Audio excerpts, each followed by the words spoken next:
Good morning friends, मैं हूं Mani Thakur. Welcome to Z one affairs. अगर आप जेड1 अफेयर्स यूट्यूब चैनल को सब्सक्राइब नहीं किए तो प्लीज़ सब्सक्राइब इट। ओके, आज का वीडियो का टॉपिक है height of estimate method of levelling.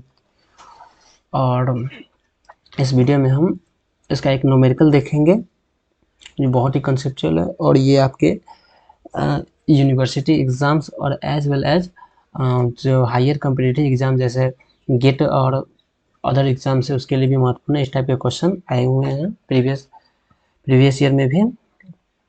Okay, तो सबसे पहले ये क्वेश्चन देखते हैं।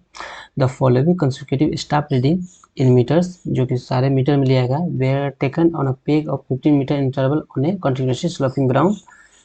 ये कुछ स्टाफ रीडिंग दिया गया है। इसमें एक चीज़ मेंशन किया है कि 2.050 उसको स्टाफ स्टेशन ए माना गया है। जैसे RL of station A where the reading 2.050 was taken is known to be 50.25। ये सारे रीडिंग मीटर में है तो हम मीटर में लेंगे। From the last position of student to station B and C with RL 15.8 metre 51 metre respectively are to be establish without disturbing the instrument. मतलब क्या कह रहा है कि स्टाफ जो स्टेशन ए है उसका RL दिया है, और उसके बाद जो है ना 2 रीडिंग और लिया गया है क्रमशः, मतलब स्टेशन बी और सी पे उसका भी RL हमको दिया गया है, जैसे 50.8 मीटर और 51 मीटर, जो कि विदाउट डिस्टर्ब इंस्ट्रूमेंट को डिस्टर्ब किए हुए लिया गया है। मतलब क्या है विदाउट डिस्टर्ब करने का कहने का मतलब ये है कि वहाँ से इंस्ट्रूमेंट को शिफ्ट नहीं किया गया है। अगर क्वेश्चन को आप ऐसे समझ जाते हैं कि हमको दिया क्या है और निकालना क्या है, तो 50% क्वेश्चन ऐसे ही बन जाता है अगर आपको ऐसे पता चल जाता है। ठीक है, देखिए, work out staff reading at B and C and complete all the working level book form. कह रहा है कि स्टाफ स्टेशन बी और सी हमको ज्ञात करना है और लेवल बुक फॉर्म में इसको मतलब है पूरा कंप्लीट करना है, कि लेवल बुक फॉर्म के रूप में कंप्लीट करना है। कैसे करना है वो मैं नेक्स्ट में बताऊंगा। सबसे पहले आप देखिए, अच्छा एक चीज़ आप ध्यान दीजिएगा, प्रीवियस जो भी, अगर आप मेरा प्रीवियस वीडियो नहीं देखे हैं तो प्लीज़ जाके देख लीजिए, कॉन्सेप्ट समझने में और भी आसानी होगी। अच्छा एक चीज़ आपका प्रीवियस जो भी वीडियो हुआ था, मतलब जो भी न्यूमेरिकल हुआ था, उसमें क्या होता था कि हमको स्टाफ कब शिफ्ट कर रहा है उसका दिया, मतलब पहले से क्वेश्चन में ही मेंशन कर दिया जाता था। कैसे? जैसे होता था कि after 3rd reading instrument shift कर रहा है, आफ्टर 8th रीडिंग शिफ्ट कर रहा है, इस टाइप का दिया जाता था। लेकिन इस क्वेश्चन में ऐसा कहीं भी मेंशन नहीं किया है, तो इसमें इंस्ट्रूमेंट शिफ्ट कर रहा है या नहीं कर रहा है या कैसे करेगा, ये हमको पता लगाना। वो कैसे पता लगेगा, चलिए देखते हैं। जैसे एज क्वेश्चन में मेंशन किया है कि स्लोपिंग ग्राउंड है, तो स्लोपिंग ग्राउंड में क्या होता है, क्वेश्चन में मेंशन किया है कि स्लोपिंग ग्राउंड है, और अगर आप रीडिंग को ध्यान से देखिएगा तो आपको 0.89 मीटर, 895 मीटर, 1.305 मीटर, 2.8 मीटर, मतलब आपको कुछ इंक्रीजिंग ऑर्डर में यहाँ तक दिख रहा होगा, और इसके बाद सडनली क्या क्या है, इसका वैल्यू फॉल कर गया। ठीक है, फिर आप देखिए 1.96 मीटर, 2.69 मीटर, 3.255 मीटर, और उसके बाद क्या है कि 2.12 मीटर, मतलब इसके बाद क्या है कि ये रीडिंग है फॉल कर गया। सिमिलरली फिर से देखिए कि 2.12 metre, 2.825 metre, 3.45 metre, okay, 3.895 metre, और उसके बाद क्या है कि मेरा जो इंस्ट्रूमेंट फिर से, मतलब यहाँ पे जो नेक्स्ट जो रीडिंग लिया गया है वो फॉल कर गया, तो मेरा मतलब है कि यहाँ पे भी इंस्ट्रूमेंट शिफ्ट किया हुआ है। इसी को मैं अरेंज वे में यहाँ पे लिख दिया हूँ। जैसे देखिए, आपको जो हम जानते हैं कि इंस्ट्रूमेंट शिफ्ट करने के बाद जो सबसे फर्स्ट रीडिंग होता है वो बैक साइड होता है। तो जैसे ये बैक साइड है, तो आपको ये 195 रेड कलर में दिख रहा होगा। इससे मतलब ये समझिए कि 1.95 जो भी बैक साइड है वो रेड कलर में मैं मेंशन किया हूँ, जो भी इंटरमीडिएट है जो वो ब्लू कलर में है, और जो भी येलो कलर में दिख रहा है वो आपको फोर्थ साइड दिख रहा है। जैसे आप 2 पॉइंट, जैसे इंस्ट्रूमेंट जब शिफ्ट करता है उससे जस्ट पहले वाला जो रीडिंग होता है वो 4 साइड होता है, मतलब 8 मीटर जो है वो 4 साइड हो जाएगा। तो ये देखिए मैं ये यहाँ पे 4 साइड पे यहाँ पे मतलब येलो कलर में मेंशन किया हुआ है। ओके ओके, इसको मैं थोड़ा सा इरेज कर देता हूँ ताकि पेज हमको साफ नजर आए। जस्ट मिनट, ये क्या है, ओके। हाइपोथेटिकली आप मान लीजिए कि ये एक स्लोपिंग ग्राउंड है, मतलब उसी का शेप का है, स्लोपिंग ग्राउंड है, ठीक है। और एज पर जैसे क्वेश्चन में रीडिंग दिया है तो उसके अनुसार मैं अपना इंस्ट्रूमेंट को अरेंज कर लूँगा। जैसे जो सबसे फर्स्ट रीडिंग है किसी भी जब भी हम लेवलिंग स्टार्ट करते हैं तो सबसे फर्स्ट रीडिंग होता है वो मेरा बैक साइड होता है। बैक साइड, तो देखिए यहाँ पे मेरा ये बैक साइड हो गया। उसके बाद सेम क्या है कि मेरा थर्ड रीडिंग के बाद इंस्ट्रूमेंट शिफ्ट किया है। जैसे देखिए फर्स्ट सेकेंड थर्ड के बाद मेरा इंस्ट्रूमेंट शिफ्ट किया है, तो देखिए फर्स्ट सेकेंड थर्ड हो गया। उसके बाद मेरा इंस्ट्रूमेंट क्या हो जाएगा कि शिफ्ट कर जाएगा। और आफ्टर शिफ्टिंग जो फर्स्ट रीडिंग होता है वो बैक साइड हो जाएगा। तो सिमिलरली आप देखिए ये रेड कलर में आपको बैक साइड नजर आएगा, जो कि यहाँ पे आपको कुछ इस ग्राउंड पे आपको यहाँ पे कुछ नजर आएगा। ओके, सेम देखिए सिमिलरली आप अच्छा, इस इंटरमीडिएट साइड और फोर्थ साइड हमको इस बात पे डिपेंड करेगा कि मेरा इंस्ट्रूमेंट शिफ्ट कब कर रहा है। अगर मेरा इंस्ट्रूमेंट यहाँ पे ही शिफ्ट कर गया, ये इंस्ट्रूमेंट अगर यहाँ पे ही होता तो ये मेरा इंटरमीडिएट साइड ना होकर मेरा ये फोर्थ साइड होता है। क्या होता? फोर्थ साइड होता। तो वो कंप्लीटली डिपेंड करता है कि कब हम इंस्ट्रूमेंट को शिफ्ट करें। ओके ओके, नेक्स्ट देखिए यहाँ आपको एक चीज और नजर आ रहा है। देखिए अब यहाँ क्या था कि यहाँ पे एक इंस्ट्रूमेंट यहाँ तक तो देखिए 2.255 तक हम देख लिए, ठीक है। उसके बाद क्या है कि मेरा इंस्ट्रूमेंट फिर से यहाँ पे क्या हुआ था कि शिफ्ट हुआ था। उसके बाद क्या था कि मेरा दो इंटरमीडिएट से आते, दो इंटरमीडिएट से आए। कैसे आया? क्योंकि मेरा इंस्ट्रूमेंट है ना फर्स्ट सेकेंड थर्ड फोर्थ, मतलब यहाँ से अगर हम यहाँ से काउंट करें तो फोर्थ रीडिंग के बाद मेरा इंस्ट्रूमेंट शिफ्ट किया है। तो फर्स्ट ये हो गया, सेकंड थर्ड ये हो गया, और ये फोर्थ हो गया। तो फोर्थ के बाद जब शिफ्ट किया है तो उसके बाद फिर से बैक साइड आ जाएगा। तो सेम उसी प्रकार देखिए ये बैक साइड।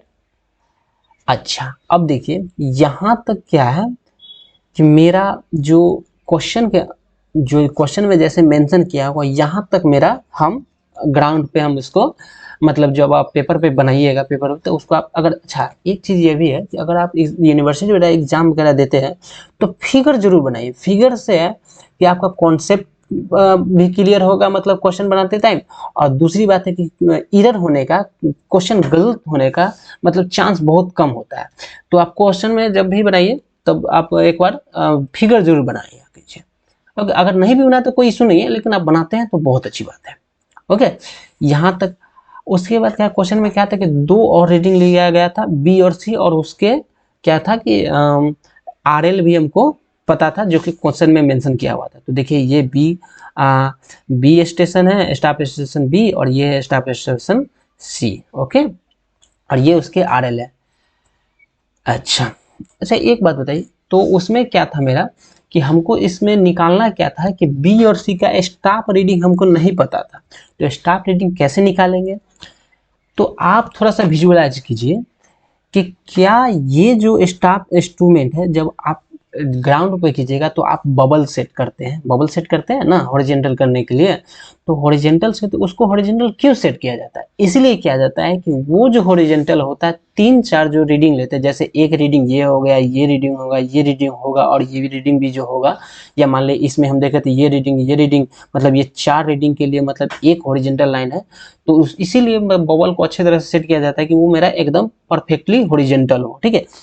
तो ये मेरा जो हॉरिजॉन्टल लाइन है इस स्टाफ स्टेशन के लिए भी सेम है, इस स्टाफ स्टेशन के लिए भी सेम है, और इस स्टाफ स्टेशन के लिए भी सेम है। ओके ना?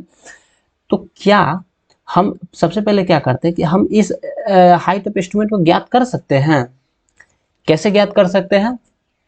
तो आप थोड़ा सा मतलब देखिए कि ये जो मेरा RL है, RL का मतलब आप जानते ही होंगे कि डेटम से जो हाइट होता है, या जो डेटम से जो हाइट होता है वो ग्राउंड तक, और जो ऊपर जो स्टाफ रीडिंग है। तो इस रीडिंग अगर ये जो दिया है 2.050 वो सिंपली ग्राउंड से इतना हाइट को डिनोट कर रहा है। तो क्या इस रीडिंग जो RL दिया हुआ ये और ये जो है इस दोनों को ऐड कर देंगे तो क्या मुझे हाइट ऑफ इंस्ट्रूमेंट नहीं पता चल जाएगा? और जब मुझे हाइट ऑफ इंस्ट्रूमेंट पता चल जाएगा तो इसके लिए भी हाइट ऑफ इंस्ट्रूमेंट वही हो जाएगा, इसके लिए भी हाइट ऑफ इंस्ट्रूमेंट वही हो जाएगा और इसके लिए भी हाइट ऑफ इंस्ट्रूमेंट सेम हो जाएगा, क्योंकि सारे के लिए सेम है। ठीक है, तो चलिए सिमिलरली देख लेते हैं।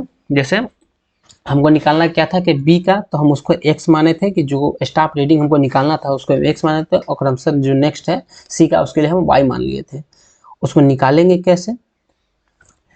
तो हाइट ऑफ इंस्ट्रूमेंट मुझे पता चल गया था। कैसे पता चला था? कि इसको जो स्टाफ स्टेशन ए का जो RL है और स्टाफ स्टेशन ए का जो रीडिंग है स्टाफ रीडिंग, उसको जब हम ऐड करते हैं तो हमको हाइट ऑफ इंस्ट्रूमेंट पता चल जाता है। जैसे आप यहाँ पे देखिए RL प्लस स्टाफ रीडिंग, मतलब ये RL है और ये है स्टाफ रीडिंग, मतलब यहाँ तक का, यहाँ से यहाँ तक का जो स्टाफ रीडिंग है उसको जब ऐड कर देते हैं तो हमको यहाँ का हाइट ऑफ इंस्ट्रूमेंट पता चल जाता है। तो चलिए ये मेरा हाइट ऑफ इंस्ट्रूमेंट आ गया। अब इस हाइट ऑफ, अब देखिए यहाँ पे भी मेरा हाइट ऑफ इंस्ट्रूमेंट सेम ही है, क्योंकि यहाँ पे मतलब 52.3 मीटर है, तो यहाँ पे भी मेरा 52.3 मीटर ही होगा। तो क्या 52.3 मीटर से अगर हम इस RL को घटा देंगे तो क्या मेरा ये डिस्टेंस जो x डिस्टेंस पता चल जाएगा? थोड़ा सा आप विजुअलाइज, अगर आपको फर्स्ट बार में समझ में नहीं आ रहा है तब भी आप एकदम नॉर्मल है, पैनिक होने की कोई आवश्यकता नहीं है। आप इसको एक बार फिर से देखिए कि अगर इस हाइट ऑफ इंस्ट्रूमेंट में से अगर हम इसको माइनस कर देते हैं तो क्या मेरा x निकल जाएगा? बिल्कुल निकल जाएगा। तो देखिए जो 50 मतलब इस हाइट ऑफ इंस्ट्रूमेंट मतलब 52.3 मीटर में से अब 50.8 मीटर अगर हम घटा देते तो हमारा यहाँ का x का वैल्यू पता चल जाता है। Okay, 1.5 metre. सिमिलरली सेकंड का भी देखेंगे कि हम हाइट ऑफ इंस्ट्रूमेंट, क्योंकि इसके लिए भी सेम ही है, तो हाइट ऑफ इंस्ट्रूमेंट में से इस RL को जब हम माइनस कर देंगे तो हमारा जो रीडिंग आएगा वो मेरा स्टाफ रीडिंग हो जाएगा।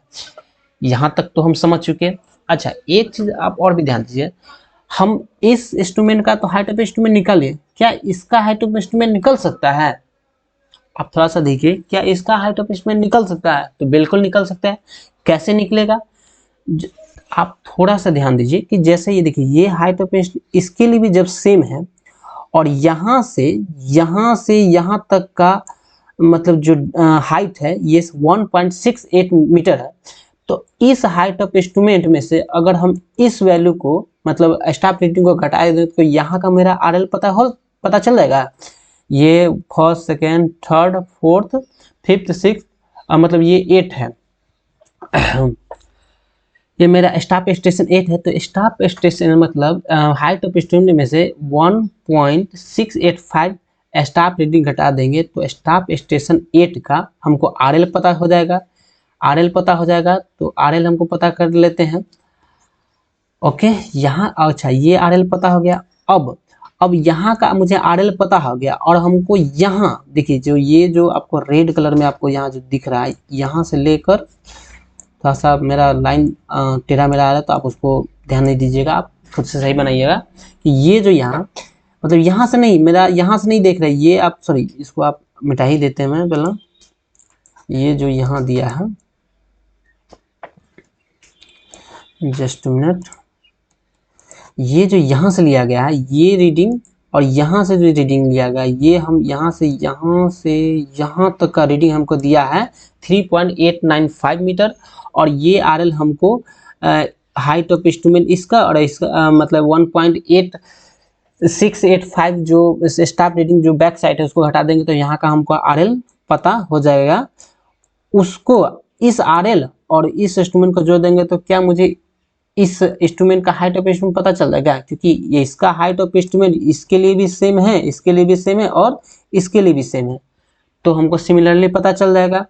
तो चलिए ऐड कर देते हैं, मतलब ऐड कर लीजिएगा और आपको ये इंस्ट्रूमेंट हाइट ऑफ इंस्ट्रूमेंट पता चलेगा। सिमिलरली फिर यहाँ पे भी हमको देखेंगे, यहाँ पे भी इसका जो हाइट ऑफ इंस्ट्रूमेंट है और इसमें से जो इतना RL है, जो ये जो है स्टाफ रीडिंग है उसको घटा देंगे तो हमको यहाँ का RL पता चल जाएगा और इस RL को फिर इस RL और ये जो हाइट है यहाँ से लेकर यहाँ का जो हाइट है जब हम ऐड कर देंगे तो इस इंस्ट्रूमेंट का मुझे हाइट ऑफ इंस्ट्रूमेंट पता चल जाएगा। सिमिलरली हमको यहाँ से इस RL और इसको जब हम जोड़ देंगे निकालने के बाद तो मेरा इसका हाइट ऑफ इंस्ट्रूमेंट पता चल जाएगा। देखिए ओके, आप समझ गए। ओके, अब देखिए आपको सबसे जो मेन पार्ट है इसका जो चार्ट बनाना, तो चार्ट बनाना देखिए क्वेश्चन में मेंशन हुआ कि एवरी 15 मतलब 15 मिनट के 15 मीटर के इंटरवल पर हम लिए हैं। तो किसी 0 पॉइंट से स्टार्ट होते हुए 15, 30, 45 ऐसे करते मीटर में ये आगे जाएगा। ठीक है, अब देखिए यहाँ पे जैसे क्वेश्चन में जैसे जैसे मेंशन किया हुआ था वो कैसे बैक साइड फोर साइड मुझे कैसे पता चलेगा कि कहाँ पे इंस्ट्रूमेंट शिफ्ट कर रहा है। इंस्ट्रूमेंट के जस्ट बाद वाला जो इंस्ट्रूमेंट शिफ्टिंग के जस्ट बाद वाला जो रीडिंग होता है वो बैक साइड हो जाता है और जस्ट पहले वाला फोर साइड हो जाए और जो भी बाकी बचता है वो इंटरमीडिएट साइड हो जाता है। तो उसी प्रकार देखिए ये मेरा सबसे first reading back sight fore side, तो यहाँ पे मेरा इंस्ट्रूमेंट शिफ्ट किया था उससे पहले वाला रीडिंग मेरा फोर साइड हो गया और इसके जस्ट बाद मेरा बैक साइड हो जाएगा। तो ये देखिए बैक ये मतलब अच्छा ये चेंज पॉइंट है, चेंज पॉइंट है। तो चेंज पॉइंट पे जो चेंज पॉइंट किया है तो वहाँ इंस्ट्रूमेंट शिफ्ट किया है तो उसके बाद वाला जो रीडिंग होगा सबसे फर्स्ट रीडिंग शिफ्टिंग के बाद जो फर्स्ट रीडिंग होगा वो मेरा बैक साइड हो जाएगा। तो ये मेरा बैक साइड आ गया। फिर सिमिलरली उसी प्रकार ये मेरा इंटरमीडिएट साइड और ये मेरा फोर साइड हो जाएगा। जैसे आप देखिए 2.5 3.255 है यहाँ तक यहाँ मेरा फिर से इंस्ट्रूमेंट शिफ्ट कर रहा है तो फिर मेरा यहाँ जो आएगा वो मेरा बैक साइड होगा, ये मेरा चेंज पॉइंट हो जाएगा। तो ये पहले चेंज पॉइंट हो जाएगा और ये मेरा जो रीडिंग आएगा वो बैक साइड हो जाएगा। सिमिलरली उसके बाद फिर से देखेंगे तो ये यहाँ पे मेरा दो इंटरमीडिएट साइड है वो कैसे पता चला। तो देखिए यहाँ पे मेरा कुछ जो इंस्ट्रूमेंट है शिफ्ट कर रहा है तो ये मेरा बैक साइड हो जाएगा, ये मेरा इंटरमीडिएट और ये मेरा फोर साइड हो जाएगा। और उसके बाद फोर साइड हो जाएगा तो ये मेरा हम फोर साइड को मेंशन कर देते हैं और फिर मेरा जो यहाँ पे ये चेंज पॉइंट हो जाएगा और चेंज पॉइंट हो गया तो फिर हम क्या करेंगे मेरा जो बैक साइड हो जाएगा बैक साइड। अच्छा यहाँ तक तो हमको दिया गया है, यहाँ तक क्वेश्चन में था। अच्छा दो जो रीडिंग हम निकाले हैं अभी जो एक्स वाई जो हम मेंशन किए थे वो हमको निकाले थे तो वो कहाँ आएगा, तो वो यहाँ पे और यहाँ पे कहाँ पे आएगा वो मैं आगे दिखाता हूँ। जो भी क्वेश्चन में पहले दिया गया था पहले वो देख लीजिए कि स्टाफ स्टेशन ए का हमको RL दिया गया था, बी का दिया गया था और सी का दिया गया था। ठीक है, जब RL स्टाफ RL जहाँ पे स्टाफ स्टेशन ए का जो स्टाफ रीडिंग और उसके RL को हम जोड़े थे तो हमको हाइट ऑफ इंस्ट्रूमेंट निकल गया था। तो देखिए ये मेरा हाइट ऑफ इंस्ट्रूमेंट निकल गया था। अब अभी मैं मतलब आपको फिगर में भी दिखा देता हूँ। जैसे ये स्टाफ रीडिंग था, सॉरी RL था और ये स्टाफ रीडिंग था, तो इसी को तो ऐड कर रहे हैं, ऐड कर दिए तो हमको हाइट ऑफ इंस्ट्रूमेंट निकल गया। वही हाइट ऑफ इंस्ट्रूमेंट हम यहाँ पे देखेंगे, वही हाइट ऑफ इंस्ट्रूमेंट यहाँ निकल गया तो ये हाइट ऑफ इंस्ट्रूमेंट हो गया। अच्छा एक बात है, चेंज पॉइंट यहाँ है, हाइट ऑफ इंस्ट्रूमेंट मुझे यहाँ निकला है। तो देखिए किसी भी रीजन मतलब जब तक इंस्ट्रूमेंट शिफ्ट ना कर जाए तब तक मेरा हाइट ऑफ इंस्ट्रूमेंट उस रीजन के लिए सेम ही रहता है। जैसे प्रीवियस स्लाइड में भी हम देखे थे, हम फिर से दिखा देंगे। तो मेरा क्या होगा कि ये मेरा ये चेंज पॉइंट है तो चेंज पॉइंट पर हम अपना हाइट ऑफ इंस्ट्रूमेंट मेंशन कर लेते हैं, 15 सेम ही है।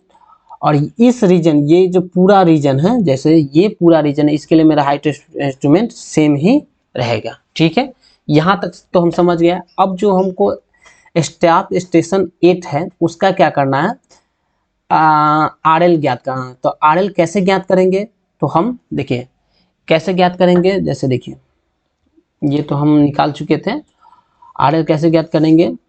देखिए 52.300 और 1 पॉइंट, इसको जब हम क्या करेंगे माइनस करेंगे।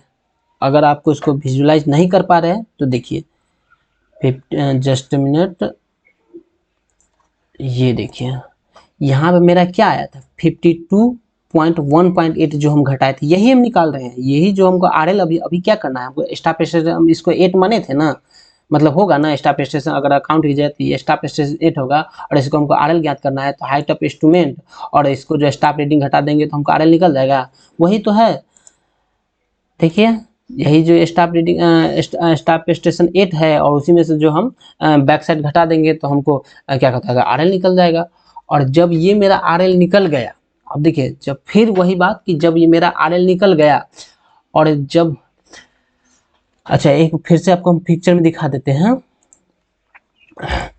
ये RL हमको निकल गया और इस पॉइंट को हम ऐड कर देंगे तो इसका एस्टिमेट निकल हाइट ऑफ एस्टिमेट निकल जाएगा ना। तो देखिए वही तो मैं किया हूँ, देखिए ये हाइट ऑफ ये RL है और इस हाइट ऑफ मतलब हाइट स्टाफ रेटिंग को जोड़ देंगे तो मेरा इस रीजन के लिए हाइट ऑफ एस्टिमेट, देखिए यहाँ पे इस दोनों को हम ऐड करें तो मेरा हाइट ऑफ एस्टिमेट निकल जाएगा। और ये जो हाइट ऑफ एस्टिमेट है इस रीजन के लिए पूरा सेम ही रहेगा, ठीक है।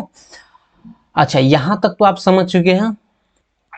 अच्छा एक चीज, अब हाइट ऑफ एस्टिमेट में से हम इंटरमीडिएट साइड को घटाएंगे तो मेरा क्या होगा कि मतलब RL ज्ञात हो जाएगा। अगर ये बात आपको नहीं समझ में आ रही तो फिर से आप फिगर देखिए कैसे हुआ ये। देखिए ये जो हाइट ऑफ एस्टिमेट हमको अभी निकाले थे और हाइट ऑफ एस्टिमेट से हम इतना जो ये जो स्टाफ रेटिंग घटा देते तो यहाँ का हमको RL पता चल जाएगा, यहाँ का हमको RL पता चल जाएगा। तो वही तो हम कर रहे हैं, जस्ट मिनट, वही एकदम वही हो रहा है, ठीक है। तो सिमिलरली देखिए ये हमको पता चलेगा। अब फिर हमको यहाँ का RL ज्ञात करना है तो जैसे इसको हम यहाँ से हम इसको जो घटाए थे तो सिमिलरली हम क्या करेंगे 54.51 में से जब बैक साइड को घटा देंगे तो यहाँ का हमको RL पता चल जाएगा। तो देखिए RL पता चला गया, फिर इस RL को हम यहाँ से जोड़ देंगे तो हमको हाइट ऑफ एस्टिमेट पता चल जाएगा। और हाइट ऑफ एस्टिमेट पता चल गया तो फिर हम यहाँ का भी निकाल सकते हैं। कैसे निकाल सकते हैं कि हाइट ऑफ एस्टिमेट में से जो इंटरमीडिएट साइट है स्टाफ स्टेशन 4 उसको देखिएगा तो निकल जाएगा, हमको RL फिर से पता चल गया। और फिर यहाँ पे हमको देखिए सिमिलरली, अगर देखिए क्वेश्चन है उतना ही लेकिन बार बार करने पर लग रहा है कि हमको मतलब थोड़ा सा आपको लग रहा है कि बहुत सारा चीज़ है, लेकिन है उतना ही चीज़ को हम फिर से रिपीट कर रहे हैं। देखिए क्या कर रहे हैं कि हाइट ऑफ एस्टिमेट माइनस जो क्या कर रहे हैं कि हाइट ऑफ एस्टिमेट्स माइनस मतलब बैक साइड कर रहे हैं तो फिर हमको RL प्राप्त हो जाएगा। और इस RL को अब जगह हम इससे ऐड कर देंगे तो फिर हमको हाइट ऑफ एस्टिमेट पता चल जाएगा। और फिर हाइट ऑफ एस्टिमेट में से हम इंटरमीडिएट साइड को घटा देंगे तो यहाँ का हमको RL पता चल जाएगा। और फिर इसमें से इसको घटा देंगे तो हमको यहाँ का RL पता चलेगा। यहाँ तक तो आप समझ चुके हैं, ओके। अब देखिए यहाँ तक ये मेरा चार्ट प्रिपेयर हो गया। दूसरा क्या है कि अब जो हम चार्ट प्रिपेयर किए क्या मेरा वो सही है कि नहीं। ये मतलब बहुत अच्छा है कि एक फैक्टर ऑफ सेफ्टी मिल जाता है कि अगर आप एग्जाम में क्वेश्चन करते हैं तो मेरा क्वेश्चन सही है, हम जो क्वेश्चन कर रहे हैं वो मेरा सही है कि नहीं ये भी हम उसी टाइम कैलकुलेट कर लेंगे। तो ये तो मतलब बहुत अच्छी बात है। तो देखिए ये जो हम समेशन ऑफ ये बैक साइड है, समेशन ऑफ ये फोर साइड है, ठीक है। इसको कर ले, इसका यूज आगे होगा। तो देखिए चेक अप्लाई करते हैं तो फॉर्मूला क्या होता है जो चेक करने का, summation of fore sight minus back sight और first RL minus last RL। तो फर्स्ट क्या था कि summation of back sight fore sight इतना था और ये था बैक साइड का समेशन, और first RL minus last RL कीजिएगा तो आपको क्या होगा कि सेम वैल्यू, अगर सेम वैल्यू आ जाता है तो मेरा ये बहुत मतलब ये सही है। तो थैंक यू। और यहाँ पे ये क्वेश्चन, और मैं होप करता हूँ, मैं आशा करता हूँ कि आपको ये बहुत अच्छे से समझ में आएगा। और इस तरह की वीडियो बनाने में बहुत टाइम लगता है। तो अगर आप लाइक शेयर सब्सक्राइब नहीं करते तो मुझे बिल्कुल अच्छा नहीं लगेगा। आप प्लीज़ लाइक और शेयर सब्सक्राइब कीजिए। और मतलब आप एनिमेशन की हेल्प से बहुत अच्छे से समझ गए रहेगा। और मैं अपना मतलब आपको सिविल से जो भी डाउट होता है आप मेरे नंबर पर, जैसे मैं नंबर लिखता है 70500821 है, ये मेरा नंबर है। अगर आपको सिविल इंजीनियरिंग से कोई भी डाउट होता है तो आप इस नंबर पे व्हाट्सएप जरूर कीजिएगा। मैं मैक्सिमम ट्राई करूंगा कि आपका क्वेश्चन को जैसे मुझे टाइम मिल जाए मैं सॉल्व कर दूंगा, ओके, मतलब सॉल्व करने का ट्राई करूंगा, ओके। तो मिलते हैं नेक्स्ट वीडियो में। और आप सब्सक्राइब, और आपने जो अदर इंजीनियरिंग कॉलेज हैं आपके फ्रेंड लोग भी होंगे तो आप उनसे शेयर करके जरूर इसको सब्सक्राइब कराइएगा चैनल को, इससे मुझको मोटिवेशन मिलेगा। Thank you. Thank you guys.